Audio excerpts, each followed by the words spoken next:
IPL time live లో ఉన్నాం Anvesh, live లో ఉన్నాం. ఐపీఎల్ టైంలో 90,000 కోట్ల రూపాయలు టర్న్ ఓవర్ జరుగుతుంది బెట్టింగ్ యాప్స్ ద్వారా. ముఖ్యంగా Dream11 అనే యాప్ ద్వారా 36,000 కోట్ల రూపాయలు సీజన్లో వాళ్ళు కొట్టేస్తున్నారు.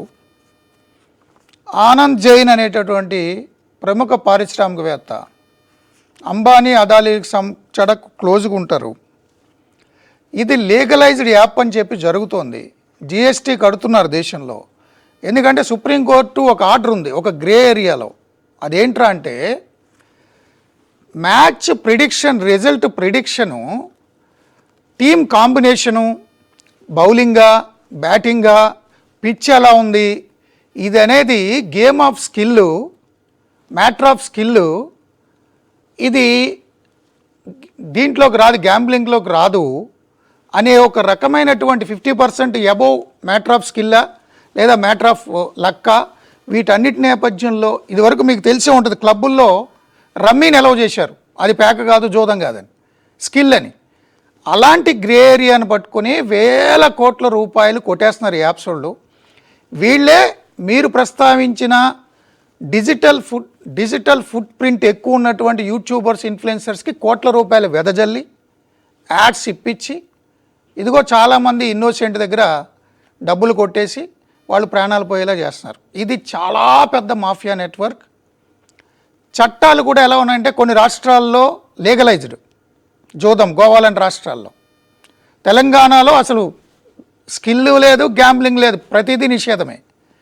కానీ దేశం ఒక యూనిట్గా గోవాలో లీగలైజ్డ్ కాబట్టి అక్కడ నేను యాడ్ ఇచ్చానంటే అది ఓన్లీ గోవాకే పరిమితం అవ్వలేదు కాబట్టి దీన్ని అడ్డం పెట్టుకు దోచేస్తున్నారండి. నేను ఓపెన్గా ఈ కంపెనీల పేర్లు చెప్పా, నాకేం భయం లేదు, ఏళ్ళు చేస్తే రేపటికి 2 ఏదైనా కానివ్వండి. బట్ కేంద్ర రాష్ట్ర ప్రభుత్వాలు కూడా ఒక స్థాయి దాటి ఏమీ చేయలేని పరిస్థితుల్లో ఈ మాఫియా నిండుకుపోయింది. దీన్ని ఎలా ఆపాలని మీరు అనుకుంటున్నారు? ఎలా ఆపగలం? సలహాలు ఏంటి సార్? ఇప్పుడు ఫస్ట్ ఇక్కడ చూసుకుంటే ఇల్లీగల్, లీగల్ అని ఉంది సార్. లీగల్ అంటే ఏం లేదు సార్. లీగల్ వాటికి గవర్నమెంట్కి ఓడినా ఆడినా 30-40% పోతుంది, రైట్? ఆడొక కస్టమర్ కేర్ ఉంటాడు, ఒక బాబు నాకు 10 లక్షలు పోయే అన్నా అడగడానికైనా ఉంటుంది. రేపు ఎప్పుడు వెళ్ళారా, పోయిన రిసిప్ట్లు తీసుకెళ్ళి అడ్డంగా దుబ్బేశారా 10 లక్షలు, బాబు నేనేం ఆడలేదురా చూడండి అని అడగడానికైనా ఉంటుంది కస్టమర్ కేరు. జిఎస్టీ కడుతున్నాము, టీడీఎస్ కడుతున్నాము, అన్నీ కడుతున్నాం.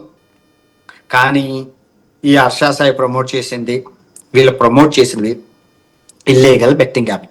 మన మెట్రో రైల్లో ఏదైతే ఉన్నాయో అవి బెట్టింగ్ యాప్. బెట్టింగ్ యాప్కి గేమ్ ఆఫ్ స్కిల్కి చాలా నక్కకి నాగలోకానికి ఉన్నంత డిఫరెన్స్ ఉంది. గేమ్ ఆఫ్ స్కిల్ అనేది లాటరీ సిస్టమ్, అది వదిలేయండి. లాటరీ వస్తుంది, ఆ బొమ్మ ఇప్పుడు బొమ్మ బొక్కు వేస్తాం, అది పక్కన పెట్టేది. కానీ ఇక్కడ బెట్టింగ్ యాప్ అనేది ముక్కు మొహం తెలియదు. వాడు ఏదో లింక్ ఇచ్చాడు, వాళ్ళు ఏదో లింక్ నొక్కని డబ్బులు వేసావు పోయాను. ఎవరికి కంప్లైంట్ చేసినా రావు, గెలిస్తే విత్డ్రాల్ అవ్వవు, కస్టమర్ కేర్లు ఉండరు. ఓనర్ చూస్తే ఎక్కడో అరేబియన్ దీవుల్లోనో, కరేబియన్ దీవుల్లోనో, అండమాన్ దీవుల్లోనో ఉంటాడు. ఆ దీవులకి వెళ్ళి ఫ్లైట్ ఛార్జీలు వేసుకొని ఎవరిని అడుగుతావు, ఎక్కడన్నా అడుగుతావు. ఇప్పుడు ప్రమోట్ చేసినోడికి ఏమైనా తెలుసా అంటే నాకేం తెలుసు, ఆడెవడో చెప్పాడు నేను చేశాను అంటావు. ఇప్పుడు వాడికి ఎవరు చెప్పాడంటే వాడికి ఇంకోటి ఎవడో ఇస్తారు, వాడికి ఇంకోటి ఎవడేస్తాడు. ఒక బెట్టింగ్ యాప్ ప్రమోషన్ వెనకాతల 100 మంది చైన్ లింకులు ఉంటాయి. ఓనర్ను పట్టుకోవడం అసంభవం. నేనేమంటున్నానంటే పబ్లిక్ ఈజీ మనీ కోసం పబ్లిక్ ఆ ప్రలోభాలకు గురైనప్పుడు లీగలా ఇల్లీగలా తెలుసుకునేంత ఇది ఉండదు. నిజంగానే లీగలైజ్డ్ యాప్స్ కూడా దోపిడీయే. అసలు దాని జోన్కి వెళ్ళడం మంచిది కాదనేది చెప్పడం నా ఉద్దేశం.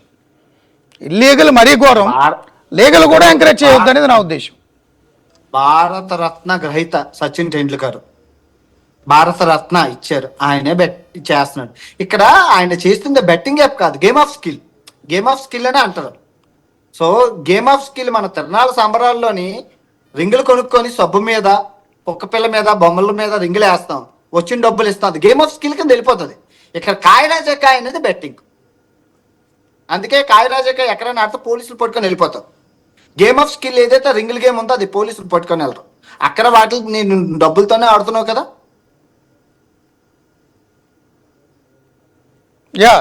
కానీ ఇప్పుడు మీరు చెప్తున్న ఆత్మహత్యలు చేసుకున్న వాళ్ళు వీటి వల్ల కూడా చేసుకున్నారు. సార్ ఇక్కడ భయంకరంగా అవగాహన లేదు సార్, అవేర్నెస్ లేదు సార్. అవేర్నెస్ మంత్రి లేక లోకేష్ ప్రాబ్లం, గారు అందుకనే ఏమన్నారు? అవేర్నెస్ గురించి మాట్లాడుతున్నాను నేను.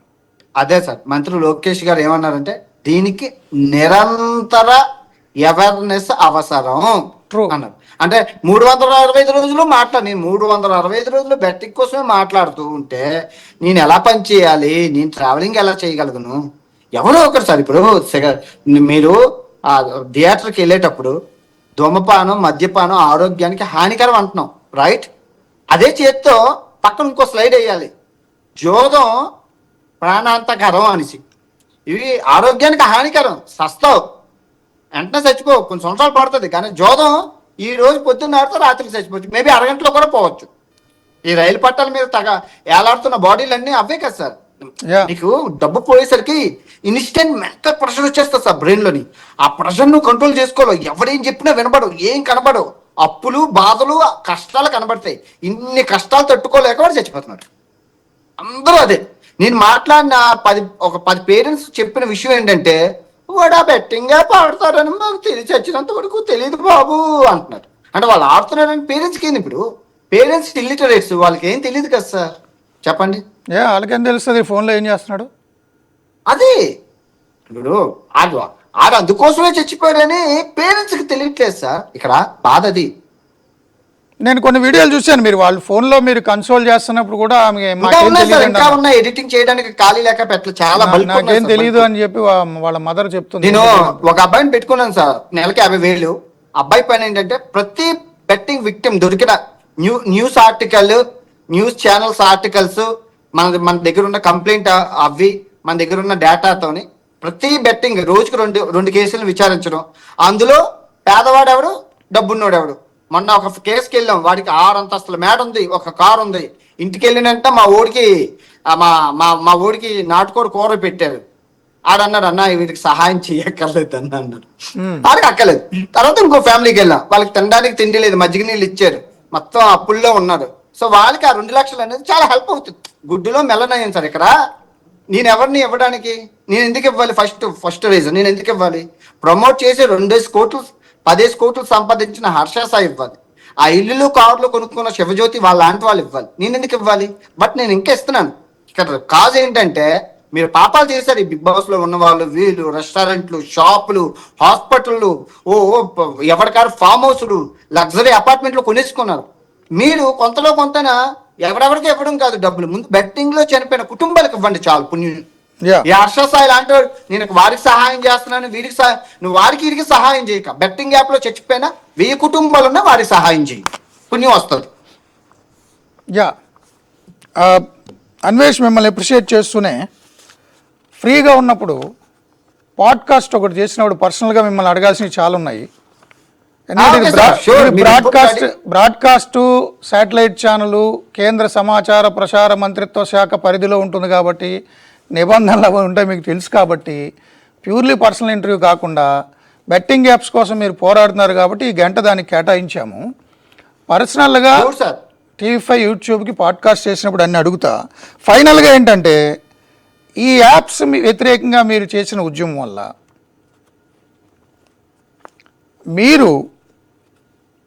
మిమ్మల్ని మీరు సంస్కరించుకోవాల్సింది బూతులు తిట్టడం మానాలి అనే ఒక పాయింటా, ఇంకేమైనా ఉన్నాయా? సార్ అదే అంటున్నాను సార్, బూతులు తిట్టి మానేసి 40 రోజులు అవుతుంది, ఇంకా దాన్నే పట్టుకొని అందరూ తిట్టామని అంటే ఇంకేం చెప్తాను సార్? కాదు నేను ఎందుకంటానంటే కాదు ఒకటి నేను పాజిటివ్గా అని చెప్తున్నాను, మీకు పాజిటివ్గా అని చెప్తున్నాను. మీరు చదువుకున్నారు, అమెరికాలో ఉద్యోగం చేశారు, ప్రపంచంలో అనేక దేశాలు తిరుగుతున్నారు, ఆ దేశాల్లో ఉన్న సంస్కృతి, భాష, వాళ్ళ ఆచార వ్యవహారాలు, ఆహారపు అలవాట్లు ఇంత స్టడీ చేస్తున్నారు. ఇదంతా అయిన తర్వాత మీరు స్కూళ్ళకి వెళ్ళి ఎవరైనా ఇన్వైట్ చేస్తే వాళ్ళకి ఒక 5 అంశాల మీద లెక్చర్ ఇద్దాం అనుకుంటున్నాను అన్నారు. అన్నిటి మీద నేను మీవన్నీ ఫాలో అయ్యి చెప్తున్నా. మీరు రీసెంట్గా సజ్జనార్ గారి ఇంటర్వ్యూలో కూడా ఉమెన్ విషయంలో ఒక పాయింట్ మాట్లాడారు, ఆయన పెళ్ళి ఎప్పుడు చేసుకుంటారు అన్నప్పుడు. ఓకే, ఇది మీ స్టైల్, మీ సిగ్నేచర్ నేను కాదని అంటలేదు, కానీ నేను పాజిటివ్గా చెప్తున్నాను మీకు. See, మనం చెలోక్తి ప్రతిదీ భూతద్దంలో కాదు అన్వేష్, నేను భూతద్దంలో పెట్టట్లేదు. నేను మీకు పాజిటివ్ గా కన్స్ట్రక్టివ్ గా ఒక పాయింట్ చెప్తున్నా. కాదు ఒక్క పాయింట్ వినకూడదు, పాము చావకూడదు అంటాం. మన పాము చంపేసినట్లా కాదు నేను పాజిటివ్ మీకు ఏం చెప్తున్నానంటే, మిమ్మల్ని పూర్తిగా సమర్థించే వాళ్ళు కూడా మీ intention with good intention fight చేస్తున్నాడని అర్థం చేసుకున్న వాళ్ళు కూడా అనే పాయింట్ ఏంటంటే, ఉమెన్ని కించపరిచేలా మాట్లాడుతున్నారు అంటే, ఇప్పుడు ఈ 40 రోజులు మానేశారనే కాదు, పెళ్లి గురించి అయినా దేని గురించి అయినా, లేదా మీరు పెళ్లి గురించి మాట్లాడినప్పుడు కూడా కుక్కను పెంచుకున్నా, పెళ్లి చేసుకున్న పెళ్ళాన్ని బాగా చూసుకోవాలి, లేకపోతే నేను చూసుకోను, ఇట్లా ఒక రకమైన భావంతో ఉన్నాడు అన్వేషణ. ఒక పాయింట్ మీ దృష్టికి తెస్తున్నా, అది మీ దృష్టికి వచ్చిందా లేదా? Sir, end of the day అది పర్సనల్, వ్యక్తిగతం. ఈ బెట్టింగ్ అనేది బెట్టింగ్ మీదే మాట్లాడాను, నేను దీని మీదే మాట్లాడుతున్నా. అవును, ఇక్కడ నేనేం చెప్పాలంటే, ట్రావెలింగ్ చేస్తున్నాను సార్. ఇప్పుడు నా దగ్గర ఉన్న డబ్బులు నేను ప్రమోషన్ చేయను. నాకు ఇప్పుడు నేను పెళ్లి చేసుకొని పిల్లాన్ని ఎక్కడ పెట్టి పోషించాలి?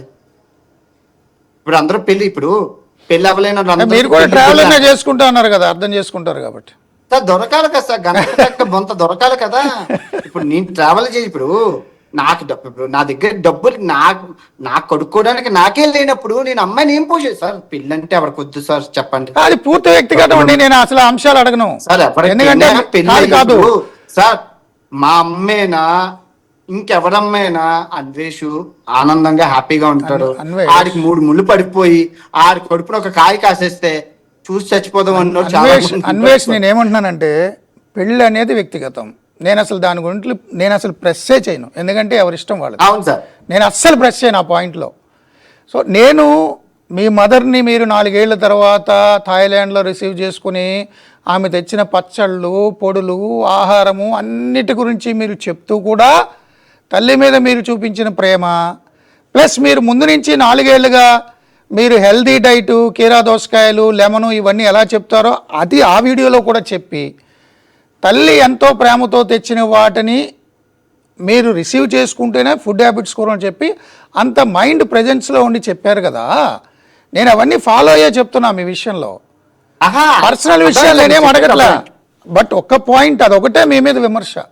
మీ దృష్టికి తెచ్చా, పర్సనల్ ఇంటర్వ్యూలో అన్ని మాట్లాడదాం సార్. ఇక్కడ రాముడు మంచి బాళ్ళు అన్నట్లు అన్వేష్ 99% గుడ్. దానికి సర్టిఫికెట్లు ఎవడో ఇవ్వాల్సిన నాకు అనవసరం లేదు. మనం చూసుకుంటే ఆ ఒక్క పాయింట్ ఆ బూత్ ఆడతారు. అది నేను గనక మానేశానంటే నాకు ప్రతి తెలుగు రాష్ట్రాల్లో ఊరూరికి విగ్రహాలు కడతారు. ఊరూరికి గుర్తుపెట్టుకోండి, మార్క్ మై వర్డ్స్. గుళ్ళు కట్టేస్తారు. నేను ఆ బూత్ మానేశానంటే మీరు బాబాని చేసేసి ఇంకా నేను రోడ్డు మీద పూలు జల్లడం, హారతి వెలిగించడం, ఒక బూత్ మానేస్తాయి. ఓకే, మీరు క్యాచ్ చేశారు. మనం పర్సనల్ ఇంటర్వ్యూలో మళ్ళీ కలుద్దాం అన్వేష్. Thank you. మీరు ఎక్కడ ఉండి 1 hour కేటాయించారు. Thank you so much. That's all for today. Thank you for joining us tonight. See you at 9 tomorrow.